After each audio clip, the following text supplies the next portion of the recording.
જરા કલ્પના કરો કે એક મોટી ફેક્ટરીમાં લાખો રૂપિયાનું એક મશીન સતત 24 કલાક ચાલી રહ્યું છે. અવાજ એટલો બધો છે કે કાન ફાટી જાય. હા, અને એ મશીનની અંદર પેલા લોખંડના મોટા ગિયર્સ ખબર છે હં, એકબીજા સાથે સતત ઘસાઈ રહ્યા હોય છે. બરાબર. હવે ફેક્ટરીના મેનેજરને સ્પષ્ટ ખબર છે કે મશીનને અત્યારે જ અટકાવીને તેમાં ઓઇલ કે ગ્રીસ નાખવાની સખત જરૂર છે, નહીતર મશીન ગમે ત્યારે તૂટી પડશે. સાચી વાત. પણ છતાં મેનેજર શું કહેશે? એ કામદારોને કડક સૂચના આપશે કે મશીન કોઈ પણ ભોગે બંધ ન થવું જોઈએ. હા, ભલે તેમાંથી ગમે તેવો વિચિત્ર અવાજ આવતો હોય. હવે મને એ પ્રશ્ન થાય છે કે કોઈ સમજુ માણસ પોતાના જ લાખો રૂપિયાના મશીનને જાણી જોઈને કેમ નુકસાન પહોંચાડે? એટલે આવું મોટું જોખમ કોઈ શા માટે લે? આજ તો ઔદ્યોગિક જગતની સૌથી મોટી અને કડવી વાસ્તવિકતા છે. બહારથી જોનાર માટે આ કદાચ એક મૂર્ખામીભર્યો નિર્ણય લાગી શકે. હા, મને તો એવું જ લાગી રહ્યું છે. પણ ફેક્ટરીના ફ્લોર પર કામ કરતા લોકો માટે આ એક રોજિંદી ગણતરી છે. આજના આપણા આ ઊંડાણપૂર્વકના અભ્યાસમાં એટલે કે આજના સેશનમાં આપણે આજ આશ્ચર્યજનક વિષયના મૂળ સુધી પહોંચવાનું છે. ચોક્કસ. આપણે આજે જાણે કે એક ડિપ્લોમા એન્જિનિયરિંગના ક્લાસરૂમમાં બેઠા હોઈએ તેવી જ રીતે આને સમજવાનું છે. આપણી પાસે પરીક્ષાની તૈયારી માટેની એક ઉત્કૃષ્ટ સ્લાઇડ ડેક છે, જે ખરેખર એક ટેકનિકલ માર્ગદર્શિકા છે. બરાબર. અને આ સ્લાઇડ્સમાં ઔદ્યોગિક ભાષામાં જેને બ્રેકડાઉન મેન્ટેનન્સ કહેવાય છે તેનું વિશ્લેષણ કરેલું છે. એટલે આપણો ઉદ્દેશ્ય પણ એ જ છે કે આ ડોક્યુમેન્ટમાં રહેલા ભારેખમ ટેકનિકલ શબ્દોને કોઈ રોબોટિક લેક્ચરની જેમ નહીં, પણ એકદમ સરળ અને વાતચીતની ભાષામાં ડીકોડ કરીએ. હા, આપણે એ સમજવું છે કે મશીનો ખરેખર અંદરથી કઈ રીતે કામ કરે છે, તે શા માટે તૂટે છે અને નાના ઉદ્યોગોનું અર્થશાસ્ત્ર કેવી રીતે કામ કરે છે. તો શરૂ કરીએ. હા, ચાલો સીધા સ્લાઇડ 1 અને 2 પર નજર કરીએ. સ્લાઇડ 1 તો માત્ર પરિચય આપે છે, પણ સ્લાઇડ 2માં ઉદ્યોગોની એક વાસ્તવિકતા વર્ણવી છે. તેમાં લખ્યું છે કે મશીનો 24 કલાક સતત ચાલતા હોય છે. અને સતત ચાલવાના કારણે તેમાં ઘસારો લાગે છે. એ તો સ્વાભાવિક છે. હા, સામાન્ય બુદ્ધિ તો એમ જ કહે છે, પણ આ ઘસારો ખરેખર કઈ રીતે મશીનને અંદરથી ખોખલું કરે છે? હું વિચારતી હતી કે લોખંડ તો કેટલું મજબૂત હોય. એટલે આને સમજવા માટે આપણે ફિઝિક્સના થોડા માઇક્રો લેવલ પર જવું પડે. જો જ્યારે આપણે કોઈ ધાતુની સપાટીને નરી આંખે જોઈએ ને ત્યારે તે એકદમ લીસી લાગે છે. હા, એકદમ ચમકદાર હોય છે. બરાબર. પરંતુ જો તમે તેને માઇક્રોસ્કોપ નીચે જુઓ તો તે સપાટી પર અસંખ્ય નાના ખાડા અને ટેકરા જોવા મળે. ઓહ, એટલે એ સંપૂર્ણ લીસી નથી હોતી. ના, બિલકુલ નહીં. હવે જ્યારે મશીનના બે લોખંડના પાર્ટ્સ, માની લો કે બે ગિયર્સ, અત્યંત ઝડપે એકબીજા સાથે સતત ફરતા હોય ત્યારે આ સૂક્ષ્મ ટેકરાઓ એકબીજા સાથે અથડાય છે. આહા, અને તેનાથી ઘર્ષણ ઉત્પન્ન થતું હશે. સાચી વાત. આ સતત ઘર્ષણ અથવા ફ્રિક્શનના કારણે પુષ્કળ ગરમી ઉત્પન્ન થાય છે. જો તેમની વચ્ચે ઓઇલ કે લુબ્રિકેન્ટનું પડ ન હોય ને તો આ ગરમીના કારણે બંને ધાતુઓ અમુક અંશે પીગળવા લાગે છે. અરે બાપરે! પીગળીને એકબીજા સાથે ચોંટવા લાગે. હા, અને આ પ્રક્રિયાને કારણે ધાતુ નબળી પડે છે. તેને અંદરથી માઇક્રો ક્રેક્સ પડે છે અને આખરે તે પાર્ટ તૂટી જાય છે. આ એક અફર વૈજ્ઞાનિક પ્રક્રિયા છે. આ ખરેખર આશ્ચર્યજનક છે. એટલે કે મશીન બહારથી ભલે ગમે તેટલું મજબૂત દેખાતું હોય, પણ અંદરખાને તે સતત પોતાની જાત સાથે જ લડી રહ્યું હોય છે. બિલકુલ. અને એટલા માટે જ સ્લાઇડ 3માં જે વ્યાખ્યા આપી છે તે બહુ જ રસપ્રદ છે. હા, ચાલો સ્લાઇડ 3 જોઈએ. આ વ્યાખ્યા તો મને ખૂબ જ ચોંકાવનારી લાગી. તેમાં સ્પષ્ટ લખ્યું છે કે જ્યાં સુધી મશીન સંપૂર્ણપણે બંધ ન થાય અથવા તેમાં કોઈ મોટી ખામી ન સર્જાય, ત્યાં સુધી તેનું મેન્ટેનન્સ કરવામાં આવતું નથી. હા, આ જ બ્રેકડાઉન મેન્ટેનન્સનો મૂળ સિદ્ધાંત છે. પણ એક મિનિટ, આ વાત ગળે ઉતરતી નથી. ચલો, આ બાબતને થોડી વધુ સ્પષ્ટ કરીએ. આ તો એવી વાત થઈ કે કોઈ વ્યક્તિ પોતાની મોંઘી કાર લઈને હાઈવે પર નીકળે અને એન્જિનમાંથી ધુમાડા નીકળીને કાર રસ્તા વચ્ચે જ બંધ ન પડી જાય ત્યાં સુધી તેને સર્વિસ સ્ટેશનમાં ન લઈ જાય. ઉદાહરણ બહુ સરસ છે તમારું. ફેક્ટરીઓ જેવી જગ્યાએ કોઈ આવું જોખમ શા માટે લેતું હશે? આ તો પોતાના જ પગ પર કુહાડી મારવા જેવી વાત છે ને. સામાન્ય દૃષ્ટિકોણથી આ અત્યંત જોખમી જ લાગે. પરંતુ સ્લાઇડમાં જ તેનો જવાબ છુપાયેલો છે. આ પદ્ધતિ ક્યાં સૌથી વધુ વપરાય છે? નાની ફેક્ટરીઓ અને કંપનીઓમાં. ઓ એટલે કે જ્યાં બજેટ ઓછું હોય ત્યાં? સાચી વાત. મોટી કંપનીઓ પાસે તો કરોડો રૂપિયાનું બજેટ હોય છે. આધુનિક સેન્સર્સ હોય છે જે મશીન બગડતા પહેલા જ એલાર્મ વગાડી દે. પરંતુ નાના ઉદ્યોગો પાસે મર્યાદિત મૂડી, ઓછી જગ્યા અને સ્ટાફની અછત હોય છે. એટલે તેઓ રોજ મશીન બંધ કરીને ચેકઅપ કરવાનું પરવડી શકતા નથી? બિલકુલ નહીં. મશીનને રોજ 2 કલાક અટકાવીને તેની સફાઈ કરવી, ઓઇલિંગ કરવું, આ બધા માટે જે સમય જોઈએ તે તેમની પાસે નથી હોતો. એટલે તેમનો સીધો નિયમ હોય છે કે જ્યાં સુધી મશીન ચાલે છે ત્યાં સુધી ચાલવા દો. એટલે આ કોઈ અજ્ઞાનતા નથી પણ એક આર્થિક મજબૂરી છે. હવે અહીંથી જ આખી વાત ખરેખર ખૂબ રસપ્રદ બને છે. ચાલો સ્લાઇડ 4 પર જઈએ, જ્યાં બ્રેકડાઉનના લક્ષણો આપ્યા છે. હા, મશીન બગડ્યું છે તે કઈ રીતે ખબર પડે તેના લક્ષણો. જો કોઈને પૂછવામાં આવે કે મશીન બગડી ગયું છે કઈ રીતે ખબર પડે, તો લોકો તરત કહેશે કે મોટર બંધ થઈ જાય અથવા કોઈ પાર્ટ તૂટી જાય. અને સ્લાઇડ 4માં એ તો લખ્યું જ છે. હા, પણ એક ત્રીજું લક્ષણ પણ છે. બરાબર, એ જ તો મારું ધ્યાન ખેંચે છે. તેમાં લખ્યું છે સ્પેસિફિકેશન મુજબ કામ ન કરવું. આનો ખરેખર અર્થ શું થાય? મશીન કાં તો ચાલુ હોય અથવા બંધ હોય, એમાં વળી આ સ્પેસિફિકેશન ક્યાંથી આવ્યું? હા, આ જ આખા કોન્સેપ્ટનો સૌથી મહત્વનો ટેકનિકલ હિસ્સો છે. ઔદ્યોગિક પરિભાષામાં મશીન માત્ર ચાલુ હોય તેનો કોઈ અર્થ નથી. તેનો ઉદ્દેશ્ય છે સાચા માપની પ્રોડક્ટ બનાવવી. એટલે તમે એમ કહેવા માંગો છો કે મશીન ચાલુ હોય પણ કામ ખોટું કરતું હોય? હા, સ્પેસિફિકેશન મુજબ કામ ન કરવું.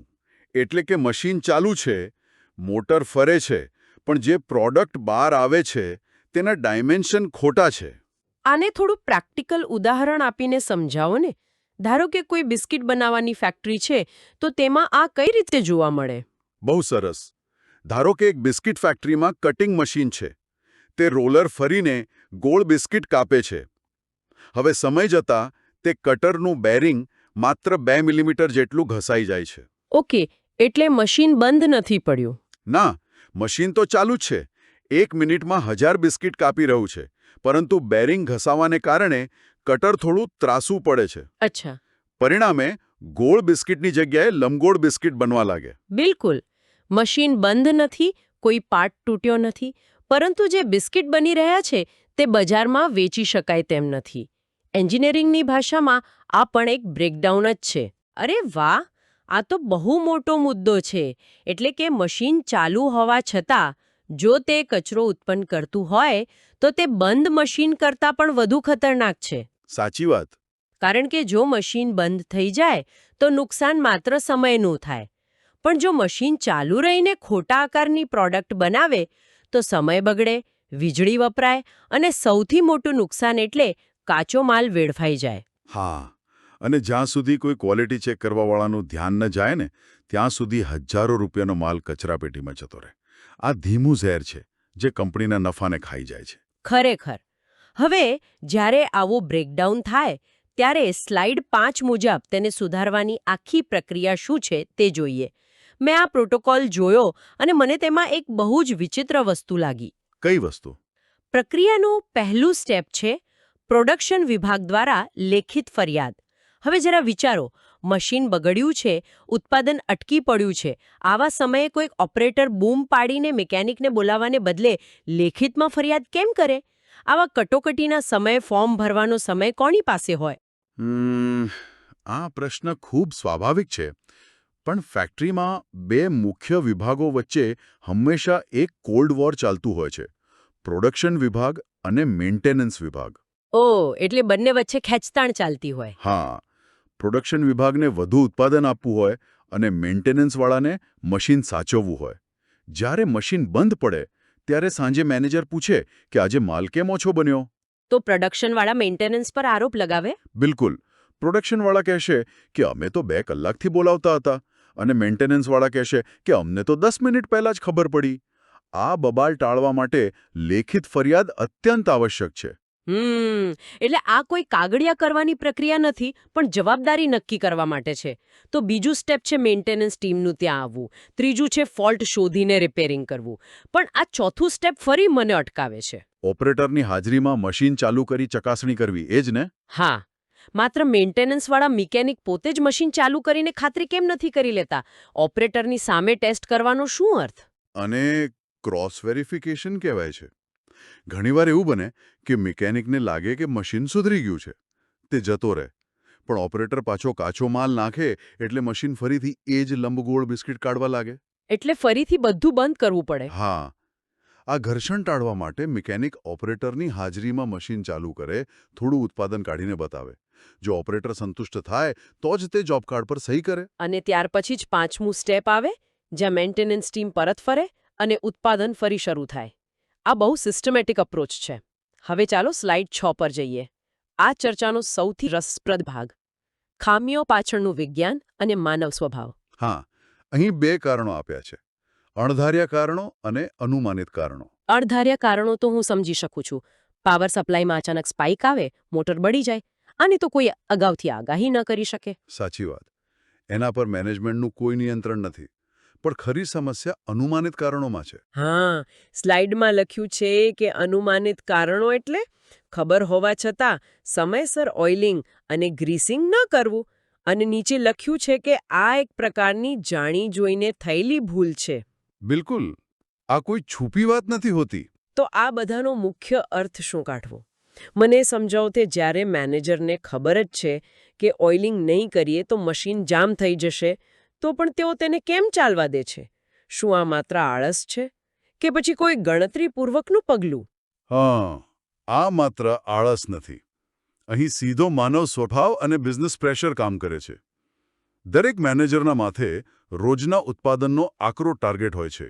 હા, ક્લાયન્ટનો ઓર્ડર સમયસર પૂરો કરવાનો હોય. બરાબર. હવે માની લો કે ઓઇલિંગ માટે મશીનને 45 મિનિટ બંધ રાખવું પડે. મેનેજર મનમાં ગણતરી કરે કે જો હું મશીન બંધ રાખીશ તો આજે ડિલિવરી ચૂકી જવાશે. એટલે એ એક જુગાર રમે છે. હા, તે નક્કી કરે કે અત્યારે ભલે મશીનમાંથી અવાજ આવતો, આજે કામ પતાવવા દો. આવતા રવિવારે જ્યારે ફેક્ટરી બંધ હશે ત્યારે શાંતિથી ઓઇલિંગ કરી લઈશું. અને મને પૂરી ખાતરી છે કે તે રવિવાર ક્યારે આવતો જ નથી. હા, આવતા રવિવારે કોઈ નવો ઓર્ડર આવી ગયો હોય. ટૂંકા ગાળાના ફાયદા માટે તેઓ દરરોજ આ મોટું જોખમ લેતા જાય છે. આ તો આંખ ઉઘાડનારી વાત છે. ટાર્ગેટ પૂરો કરવાની લાહેમાં મોટું નુકસાન નોતરે છે. ચાલો હવે છેલ્લે સ્લાઇડ 7 અને 8 તરફ વળીએ. અહીં અર્થશાસ્ત્રને જોખમનું મૂલ્યાંકન આપ્યું છે. સ્લાઇડ 7માં ફાયદા લખ્યા છે કે મેન્ટેનન્સ પાછળ ઓછો ખર્ચ થાય, વારંવાર ચેકઅપની જરૂર ન હોવાથી પૈસા બચે અને માણસો ઓછા જોઈએ. બહારથી જોતા આ ફાયદા બહુ આકર્ષક લાગે ને? હા, નાની કંપનીઓ માટે તો આ શ્રેષ્ઠ લાગે. પણ સ્લાઇડ 7માં જે ગેરફાયદા છે તે આ રોજના બચાવેલા પૈસા વ્યાજ સહિત પાછા વસૂલ કરી લે એવા છે. મશીન અચાનક બંધ થઈ જાય, ઉત્પાદન રોકાઈ જાય અને અકસ્માતનો ભય રહે. હા, અને સૌથી મોટો ખતરો કેસ્કેડિંગ ઇફેક્ટનો છે. એક નાનું બેરિંગ 1000 રૂપિયાનું હોય, તે સમયસર ન બદલો તો એ આખા ગિયરબોક્સને તોડી નાખે. જે કામ 1000 રૂપિયામાં પતવાનું હતું તેમાં હવે 1 લાખ રૂપિયાનો ખર્ચો થાય. અરે બાપરે! એટલે હું આખું ચિત્ર જોઉં તો આ તો રોજની નાની બચત અને ભવિષ્યના મોટા નુકસાન વચ્ચેનો એક મોટો જુગાર છે. બિલકુલ. અને સ્લાઇડ 8માં જે ફાઇનલ રિસ્ક એનાલિસિસ છે તેમાં પણ સ્પષ્ટ છે કે જોખમ ઊંચું છે, અકસ્માત અને પ્રોડક્શન લોસ થઈ શકે છે. હા, અને સ્લાઇડ 8માં 2 ઝડપી પરીક્ષાના પ્રશ્નો પણ છે. પહેલો પ્રશ્ન કે મશીન ચાલુ હોય પણ ડાયમેન્શન ખોટા હોય તો તેને બ્રેકડાઉન કહેવાય? તો આપણે જોયું તેમ હા, બિલકુલ કહેવાય. અને બીજો કે આ પદ્ધતિ ક્યાં વધુ વપરાય છે? તો એ નાની ફેક્ટરીઓમાં વપરાય છે. એટલે આખી ચર્ચાનો નિચોડ જ છે કે આ પદ્ધતિ કોઈ આદર્શ પસંદગી નથી, પણ એક મજબૂરી છે. કોઈપણ સિસ્ટમ ચલાવવી હોય તો જોખમ અને ફાયદાનું બેલેન્સ સમજવું બહુ જ જરૂરી છે. બરાબર. આજે આપણે આ ઔદ્યોગિક ક્લાસરૂમની સ્લાઇડ્સ દ્વારા સમજ્યા કે બ્રેકડાઉન મેન્ટેનન્સ પાછળનું ખરું અર્થશાસ્ત્ર